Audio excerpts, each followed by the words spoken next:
જનાદેશ 2024 है एनडीए અને इंडिया गठबंधन જે કાંટાની ટક્કર એનડીએ 296 અને इंडिया गठबंधन અત્યારે 228 પર લીડ કરી રહ્યું છે અને ઉત્તર પ્રદેશમાં પણ પરિસ્થિતિ ખૂબ ટફ છે કારણ કે સપા જોરદાર ફાઇટ આપી રહ્યું છે. ફરી એકવાર 2019 વર્સિસ 2024ની આપણે તુલના કરી રહ્યા છીએ. ત્યારે હિમાચલ પ્રદેશની જો વાત કરવામાં આવે, હિમાચલ પ્રદેશમાં અત્યારે ભાજપ 4 બેઠક પર લીડ મેળવી રહ્યું છે.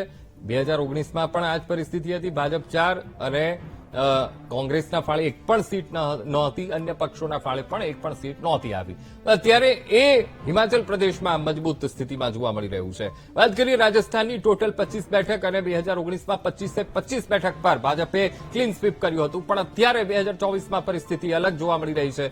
14 બેઠક પર, માત્ર ને માત્ર 14 બેઠક પર અત્યારે લીડ કરી રહ્યું છે. કોંગ્રેસે જે 2019માં ખાતું નહોતું ખોલાવ્યું એ અત્યારે 10 બેઠક પર લીડ કરી રહ્યું છે. અન્ય પણ એક બેઠક પર અત્યારે પક્ષ લીડ કરી રહ્યું છે.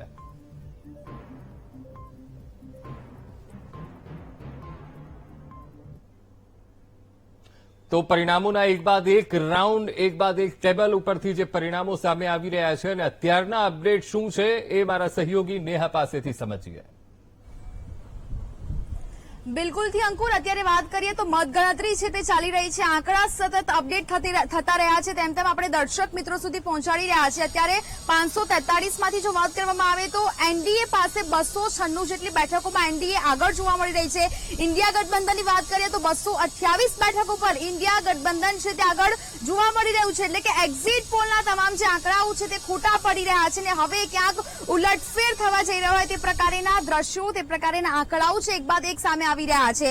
અને હવે આપણે વાત કરી રહ્યા છીએ જે પ્રકારે ઇન્ડિયા ગઠબંધન પાસે 228 જેટલી બેઠકોમાં તે આગળ જોવા મળી રહ્યું છે અને અધર ખાસ કરીને અન્ય જે પાર્ટીઓ છે 19 બેઠકોમાં તે આગળ છે તે જોવા મળી રહ્યું છે. ખાસ કરીને અંકુર, આપણે અત્યારે વાત કરી રહ્યા છે તમામ દેશની કે જ્યાં મતગણતરી ચાલી રહી છે. અલગ અલગ મતદાન કેન્દ્રો પર મતદાનની જે ગણતરી છે તે અત્યારે શરૂ જ છે અને તેમાંથી હવે અલગ ઉત્તર પ્રદેશમાં પણ એક અલગ જ સ્થિતિ જોવા મળી રહી છે. ઉત્તર પ્રદેશમાં સૌથી વધુ છે કોંગ્રેસમાં, સમાજવાદી પાર્ટી કે ઇન્ડિયા ગઠબંધન હોય તે આગળ જોવા મળી રહ્યું છે. સારી એવી સીટો આ વખતેનું જે વલણ છે તે અહીંયા જોવા મળી રહ્યું છે અને સાથે સાથે સમાજવાદી પાર્ટી છે તેમાં સૌથી વધુ બેઠકો પર તે આગળ જોવા મળી રહ્યું છે. એટલે કે ભાજપ હજી સુધી છે તેના આંકડા સુધી જે વાત હતી અબકી બાર 400 પારની ત્યાં સુધી પણ નથી પહોંચી શક્યું. એટલે કે આંકડો કાંટાની ટક્કર અહીંયા છે કોંગ્રેસ અને ભાજપ વચ્ચે જોવા મળી રહી છે. ઇન્ડિયા ગઠબંધન છે અને ભાજપ વચ્ચે આ સીધી જ કાંટાની ટક્કર છે તે જોવા મળી રહી છે.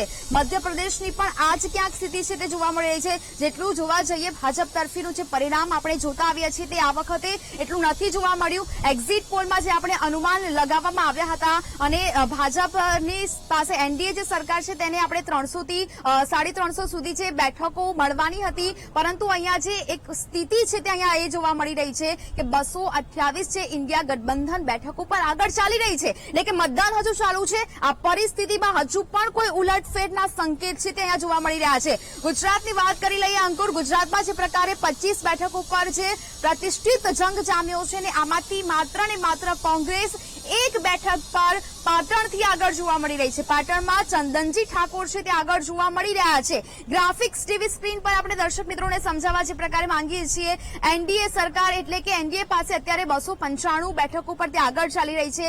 ઇન્ડિયા ગઠબંધન કે જે આ વખતે તમામ વિપક્ષી છે દળો તે લોકો એક થઈને જે લોકસભા ચૂંટણી લડી રહ્યા છે અને તેમની પાસે 228 જેટલી જે બેઠકો છે તેમાંથી આગળ છે. જી અંકુર. જી બિલકુલ નેહા, તો અત્યારના અમે આપને અપડેટ આપી રહ્યા છીએ અને પળના બ્રેકિંગ પણ આવી રહ્યા છે કે ક્યાં કઈ બેઠક ઉપર અત્યારે બીજેપી આગળ ચાલી રહ્યું છે કે કોંગ્રેસ આગળ ચાલી રહ્યું છે. પણ મજબૂત અત્યારે યુદ્ધ જોવા મળી રહ્યું છે. જે યુદ્ધના મેદાનમાં જે સ્થિતિ હોય એવી જ સ્થિતિ અત્યારે પરિણામોમાં જોવા મળી રહી છે. કારણ કે એનડીએ 295, ઇન્ડિયા ગઠબંધન 228 બેઠક પર લીડ કરી રહ્યું છે અને 2019ની જે પરિસ્થિતિ હતી અને સખત ફાઇટ અત્યારે યુપીએનું જે ઇન્ડિયા ગઠબંધન થઈ ગયું છે તેના કારણે સખત ફાઇટ અત્યારે મળી રહી છે. વાત કરીએ ગુજરાતની પરિસ્થિતિની પણ અહીંયા મારે વાત કરવી છે. 2024 અને 2019ની તુલના કરવી છે. 2019માં ક્લીન સ્વીપ બીજેપીએ કર્યું હતું, 26 બેઠક પર જીત હાંસિલ કરી હતી, પણ અત્યારે જે અપડેટ આવી રહ્યા છે, બીજેપી 25 બેઠક પર લીડ કરી રહ્યું છે, કોંગ્રેસ 1 બેઠક પર અત્યારે લીડ કરી રહ્યું છે. હજુ આપણે કહેવું વહેલું ગણાશે, પણ જેમ જેમ સમય આગળ વધશે, જેમ જેમ રાઉન્ડ પૂરા થશે, તેમ આપણને ખબર પડશે અને પરિણામોમાં પણ સ્પષ્ટતા જોવા મળશે. 2019માં જે ક્લીન સ્વીપ હતી, અત્યારે 25 બેઠક પર બીજેપી આગળ ચાલી રહ્યું છે અને કોંગ્રેસ 1 બેઠક પર અત્યારે લીડ મેળવી રહ્યું છે. વાત કરીએ હરિયાણાની, 2019માં 10 બેઠક પર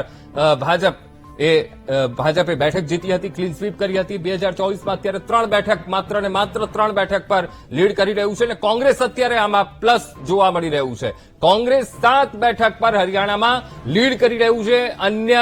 અન્ય પક્ષોને અહીંયા હજુ ખાતું નથી ખુલ્યું, 2019માં પણ નહોતું ખુલ્યું અને 2024માં પણ એ નથી જોવા મળી રહ્યું. ત્યારે હરિયાણામાં પણ જે ગઈ વખતે ક્લીન સ્વીપ હતી, આ વખતે કંઈક અલગ. ઓડિશાની વાત કરીએ. ઓડિશામાં 2019માં 8 બેઠક પર જીત હાંસલ કરી હતી ભાજપે અને કોંગ્રેસે 1 અને અન્યના ફાળે 12 બેઠક ગઈ હતી. 2024ની વાત કરીએ તો અહીંયા બેઠકો ચોક્કસથી ઓડિશામાં વધી છે, કારણ કે 8 ને 8 16 એટલે ડબલ થયું છે ડિઝિટ. 2024 બીજેપી 16 સીટ પર લીડ કરી રહ્યું છે, કોંગ્રેસ 2 સીટ ઉપર અત્યારે લીડ કરી રહ્યું છે અને અન્યના ફાળે 3 બેઠક ગઈ છે. 3 બેઠક પર એ લીડ કરી રહ્યા છે. અત્યારે બેઠકો અહીંયા અંતરમાં ખૂબ જ ઘટાડો જોવા મળી રહ્યો છે, પણ ચોક્કસથી બીજેપીની સીટ અહીંયા વધી છે. વાત કરીએ ગોવાની. ગોવામાં 2019માં બીજેપીને 1 સીટ મળી હતી, કોંગ્રેસને પણ 1 સીટ મળી હતી. અત્યારના જે પરિણામો આવી રહ્યા છે, ભાજપ ક્લીન સ્વીપ આ ગોવામાં કરી શકે છે 2 બેઠકો પર.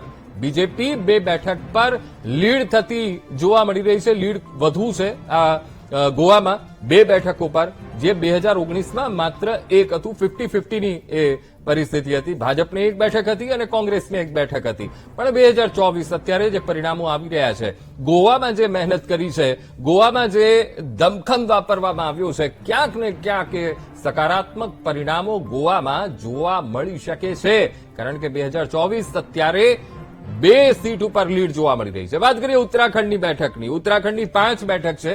2019માં ક્લીન સ્વીપ હતું, તો 2024માં પણ ક્લીન સ્વીપ થઈ શકે, કારણ કે 5 ઉપર આગળ છે અત્યારે બીજેપી. જેમ જેમ સમય જશે એમ પરિણામો સ્પષ્ટ થશે, પણ અત્યારે જેટલા પણ રાઉન્ડ ગયા છે એમાં તો અત્યારે 2024ની જો વાત કરવામાં આવે તો બીજેપી 5 બેઠક પર અત્યારે લીડથી આગળ વધી રહ્યું છે. આ ઉત્તરાખંડની અમે આપને સ્થિતિ બતાવી. હવે વાત કરીશું આપણે છત્તીસગઢની. છત્તીસગઢની 11 બેઠક 2019 અને 2024ની તુલના કરીએ તો 1 સીટ વધી છે. 2019માં 9 બેઠક પર ભાજપે જીત હાંસિલ કરી હતી, કોંગ્રેસને 2 બેઠક મળી હતી. પણ અત્યારની વાત કરીએ, ભાજપ અત્યારે 10 બેઠક પર લીડ કરી રહ્યું છે, કોંગ્રેસ 1 બેઠક પર લીડ કરી રહ્યું છે.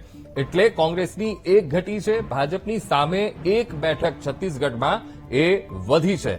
તો છત્તીસગઢમાં સકારાત્મક પરિણામો બીજેપીને, એનડીએને મળી શકે છે. વાત કરીએ દિલ્હીની 7 બેઠકની. 2019 ક્લીન સ્વીપ બીજેપીએ કર્યું હતું. 7 બેઠક પર 2019માં જીત હાંસલ કરી હતી, પણ 2024માં પણ ક્લીન સ્વીપ કરી શકે છે. આ શરૂઆતી છે, હજુ શરૂઆતના તબક્કાઓ છે. જેમ જેમ સમય જશે એમ ચિત્ર સ્પષ્ટ થતું આપણને દિલ્હીમાં પણ જોવા મળી શકે છે. વાત કરીએ હિમાચલ પ્રદેશની. હિમાચલ પ્રદેશની 4 બેઠક અને 2019ના પરિણામોમાં પણ બીજેપીએ હિમાચલ પ્રદેશની 4 બેઠક પર ક્લીન સ્વીપ કર્યું હતું. 2024માં પણ ક્લીન સ્વીપ થઈ શકે છે, કારણ કે 4 બેઠક પર લીડથી આગળ વધી રહ્યું છે.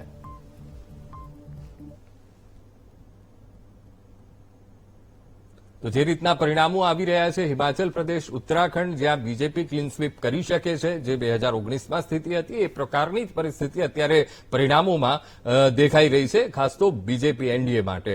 ત્યારે પળે પળના અપડેટ આપના સુધી પહોંચાડતા રહીશું. ચર્ચાનો દોર પણ યથાવત રહેશે. રોકાઈશું એક બ્રેક માટે.